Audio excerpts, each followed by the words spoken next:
আসসালামু আলাইকুম বন্ধুরা। এর আগের ভিডিওতে আপনারা অনেকেই জানতে চেয়েছেন কিভাবে FZS V4 a trip meter reset করতে হয়। তো ট্রিপ মিটার রিসেট করার জন্য আমাদের প্রথমে এই যে সিলেক্ট বাটন আছে, এই পাশে হচ্ছে রিসেট বাটন। আমাদের সিলেক্ট বাটন চাপতে হবে। এই যে এখানে দেখুন ওডো লেখা আছে, মানে টোটাল কত কিলোমিটার চলেছে গাড়িটি সেটা লেখা আছে। তো ট্রিপ মিটার রিসেট করার জন্য প্রথমে আমাদের এই সিলেক্ট বাটন চাপতে হবে। এই যে ট্রিপ 1 এসেছে, আর একবার চাপলে এই তো ট্রিপ 2। এই দেখুন, এই যে কর্নারে ভালোভাবে লেখা আছে ট্রিপ 1 ট্রিপ 2। এটা এখন রিসেট করার জন্য এই যে 195.2 কিলোমিটার আছে, এটা রিসেট করার জন্য আপনাদের এই রিসেট বাটন চেপে ধরে রাখতে হবে কয়েক সেকেন্ড।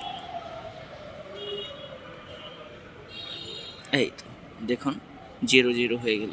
এখন আপনারা চাইলে এইভাবে ট্রিপ মিটার রিসেট করে কোনো দূরত্ব মাপতে পারবেন খুব ইজিলি।